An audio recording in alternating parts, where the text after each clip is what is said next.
mo ní ọ̀pọ̀lọpọ̀ fight ní ẹnu bàbá Muktar Sheikh Sulaimon, but because of time màá kàn lọ síbi méjì nínú nǹkan tí mo bá nílẹ̀.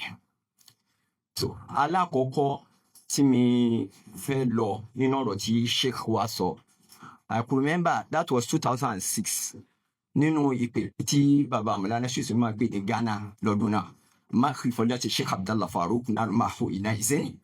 So òun ni báwo ni gbogbo wa ó ṣe mọ̀ pé ṣé ó ti dá nílò. Nínú nǹkan tí mo wá rí lẹ́yìn ìgbà náà, òun ni pé traveling wa kọ̀ọ̀kan lọ sí Morocco nínú tèmi náà sọ bí a ṣe kéré mọ̀ yìí, mo rí pé ó lékún lẹ́yìn ìgbà náà. Ìyẹn jẹ́ alákọ̀ọ́kọ́.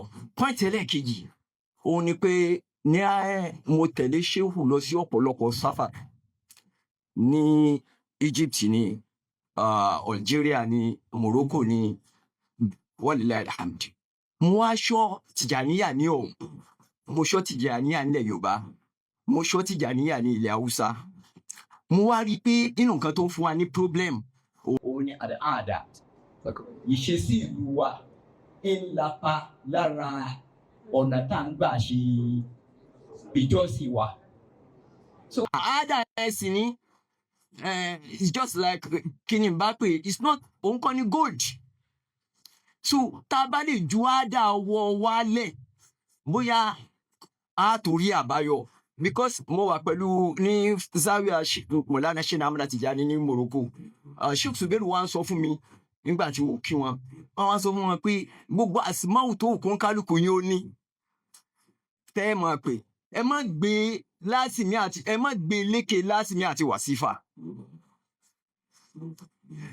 So àwọn ọ̀pọ̀lọpọ̀ àwọn àfáà wa tí wọ́n kọ́ wa ní Maghrib, ọ̀pọ̀lọpọ̀ wọn Tijaniyyah ni wọ́n, àmọ́ ìṣesí wọn yàtọ̀ sí báwa ṣe ń ṣe nílẹ̀ wa yìí. Because of what?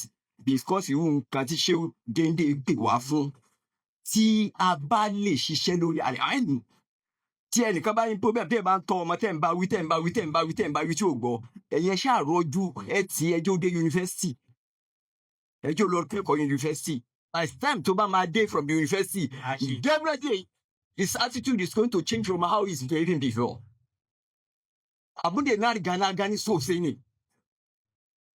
So that knowledge is very, very essential. If you are able to come together, work towards it, and be able to provide a Tijaniyyah, university in the name of Tijaniyyah, I think it's going to be a very benefit for us. Please, before I go, gbogbo universities tó pọ̀ ní ọ̀pọ̀lọpọ̀ ayé, àpá Nàìjíríà wa yìí, ẹ rí pé wọ́n máa ń divert àwọn ọmọ wa where they get there. Because we Tijaniyyah are not able to prevent a very sustainable standard that is sustainable university.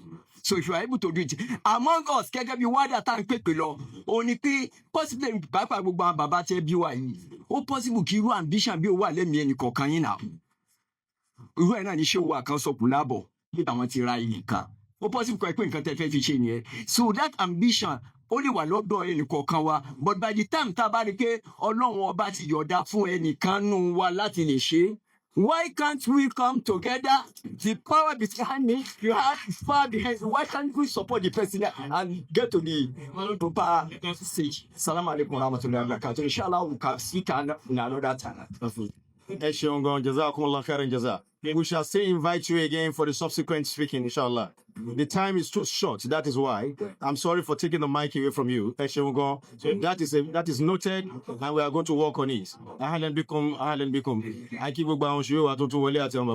Now the next to Sheikh Ibrahim Al-Khalifah, Al-Miskeen Billah. Bismillah.